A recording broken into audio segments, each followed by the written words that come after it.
Dear aspirant बनू academy में आप सभी लोगों का स्वागत है। यहाँ पे आपको कुछ मैसेज फ्लोट होता हुआ नजर आ रहा है। ये मैसेज आप लोगों ने मुझे शेयर किया है और मैसेज में नजर भी आ रहा है कि आप लोगों ने पूछा है इसके बारे में क्लैरिफिकेशन कि इस पे मैं एक वीडियो बनाऊं। हालांकि मैसेज का रिप्लाई मैंने मैसेज में दिया है, स्टिल आप लोग कह रहे हो वीडियो बनाने के लिए, इसलिए मैं इस चीज को यहाँ पे क्लैरिफाई कर रहा हूँ। जिन लोगों ने मैसेज शेयर किया है उनका नाम मैंने इसीलिए ब्लर किया है कि आप फालतू की बकवास शुरू कर देते हो कमेंट बॉक्स में। तो कमेंट करें, पहले इस चीज को सुन लें और समझ लें। अब ये जो आपको मैसेज नजर आ रहा था, ये बेसिकली एक तरह का कैविएट पिटीशन है। अब ये कैविएट पिटीशन क्या होती है, क्यों फाइल किया जाता है? तो बेसिकली जिसको कैविएटर बनना होता है वो कैविएट पिटीशन फाइल करता है। अब ये कैविएटर क्या होता है और कोई क्यों बनना चाहेगा?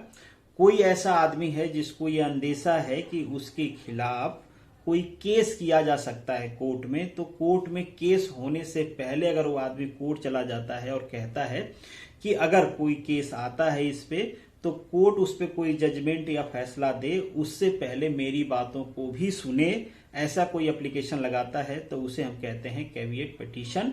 और जो आदमी लगाता है उसे हम कहते हैं कैविएटर। वो कैविएटर बनना चाह रहा है। इसका प्रोसेस मेंशन है, उसके बारे में आपको नहीं जानना है। सीपीसी के जो धारा 148A है और आपके जो राजस्थान हाई कोर्ट है उसका जो रूल है 159O।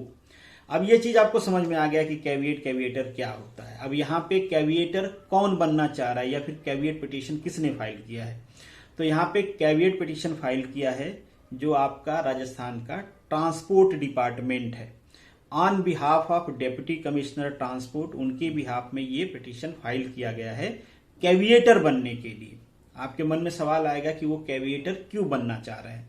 तो आप सभी को पता ही है कि राजस्थान में मोटर व्हीकल सब इंस्पेक्टर की वैकेंसी आई है और जो ट्रांसपोर्ट डिपार्टमेंट है उसको लगता है कि इस वैकेंसी के अगेंस्ट में या इस वैकेंसी के रिलेटेड जो नोटिफिकेशन आए हैं उस नोटिफिकेशन को लेके या फिर नोटिफिकेशन से रिलेटेड जो क्लैरिफिकेशन आए हैं उन क्लैरिफिकेशन को लेके कोई आदमी कोर्ट में जा सकता है। और कोर्ट में जाके गया कोई तो ऐसा ना हो कि कोर्ट उनकी बात मतलब ट्रांसपोर्ट डिपार्टमेंट की बात ना सुने, केवल उस आदमी की बात को सुन के अपना ऑर्डर या जजमेंट दे दे।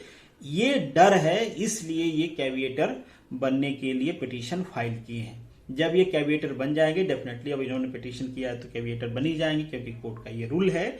मतलब कैविएटर बनने का मतलब ये है कि अगर मान लीजिए मोटर व्हीकल एसआई वाली जो पोस्ट है उस पर कोई भी आदमी, यहाँ पे एनी इफेक्टेड पर्सन लिखा हुआ है, मतलब कोई भी आदमी इस पर्टिकुलर पोस्ट को लेके कोई केस करता है तो उसमें ट्रांसपोर्ट डिपार्टमेंट की बात भी सुनी जाएगी। कब तक ये एक्टिव रहता है? तो ये एक्टिव रहता है 90 डेज तक। मतलब हमने कैविएटर बनने के लिए केस किया, मान लीजिए ट्रांसपोर्ट डिपार्टमेंट ने पिटीशन किया, केस नहीं पिटीशन किया, मतलब इस पिटीशन के 90 डेज तक वो एक्टिवेट रहेगा। अगर कोई केस नहीं आती है तो ऑटोमेटिकली खत्म हो जाता है। ठीक है, यहां तक का मैटर आपको समझ में आ गया। अब इसका क्या कोई इफेक्ट आपके वैकेंसी पे पड़ेगा? तो आंसर है जी नहीं, बिल्कुल नहीं। इसका रत्ती भर फर्क आपके वैकेंसी पे, वैकेंसी के रिक्रूटमेंट प्रोसेस पे नहीं पड़ता है।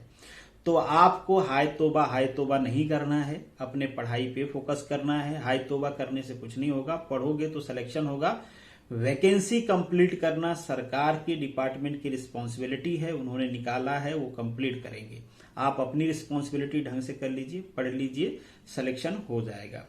तो कमेंट बॉक्स में लड़ाई करना, एक दूसरे को अब्यूज करना, उसका कोई मतलब नहीं है। ये ट्रांसपोर्ट डिपार्टमेंट ने फाइल किया है, इस फियर से फाइल किया है कि कोई केस करेगा तो कोई जजमेंट आए उससे पहले जो हमारा आर्ग्यूमेंट है उसको सुना जाए, क्योंकि जो सारी क्राइटेरिया है डिपार्टमेंट ही बना के देता है, जो रिक्रूटिंग एजेंसी है उसको बना के देता है। क्यों बनाया है इनसे ही पूछा जाएगा, यही सही क्लेरिफिकेशन दे सकते हैं।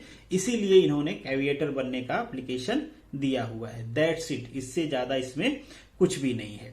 बाकी 2-3 चीजें मैं अपने मर्जी से आपको बताना चाहूंगा, वो ये है कि अगर आप प्रिपरेशन कर रहे हो तो मेरे चैनल पे कुछ 3 वीडियोस मैराथन क्लास हैं जो कि आपके टेक्निकल से रिलेटेड हैं। एक ऑटोमोबाइल की मैराथन क्लास है 17 आवर की, जिसमें थियरी, पूरे ऑटोमोबाइल की थियरी और एमसीक्यू डिस्कस किया गया है। दूसरी मैराथन क्लास है 3 to 4 आवर की है, जिसमें ऑटोमोबाइल से रिलेटेड एमसीक्यू डिस्कस किए गए हैं।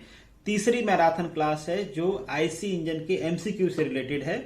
तो ये तीनों मैराथन क्लास अगर आप कर लेते हो तो आपका जो टेक्निकल का सिलेबस है, मैंने पहले भी कहा था, वो 90% कंप्लीट हो जाएगा।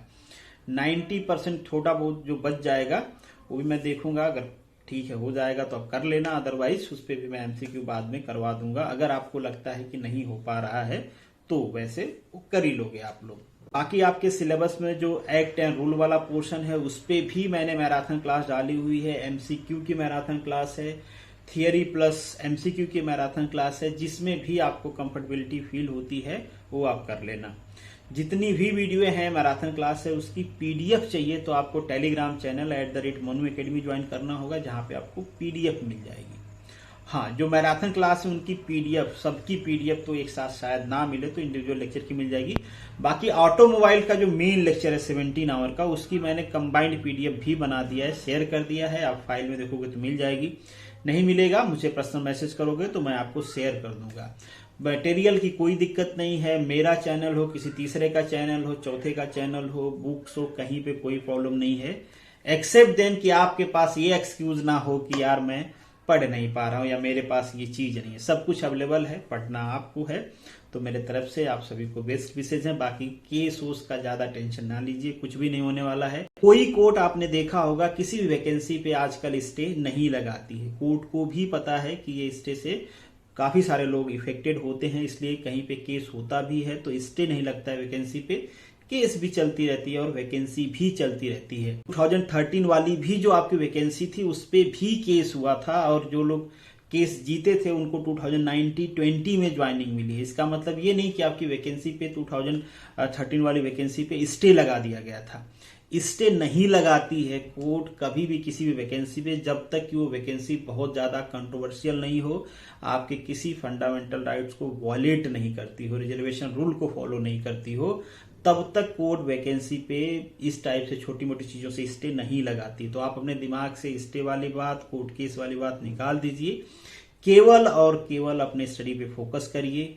फोकस्ड रहेंगे, सिलेक्शन जरूर होगा। शायद इससे बड़ी अपॉर्चुनिटी अब दोबारा मोटर व्हीकल वाले सेक्टर में नहीं आएगी, कम चांसेज, अगर आएगी भी तो बहुत कम चांसेज हैं, क्योंकि ऑलरेडी सरकारें जो हैं वो प्राइवेटाइजेशन की बात कर रही हैं हर डिपार्टमेंट की। तो एक बार कुछ सेक्टर भी उसका प्राइवेटाइज हुआ तो डेफिनेटली वर्कलोड कम होगा, तो वैकेंसी आने के चांसेज भी कम होंगे। तो फोकस करिए, बेस्ट अपॉर्चुनिटी है आपके लिए। जितना ज्यादा हो सकता है पढ़िए, मैक्सिमम करिए, सिलेक्शन हो जाएगा। चलिए, all the best, good luck.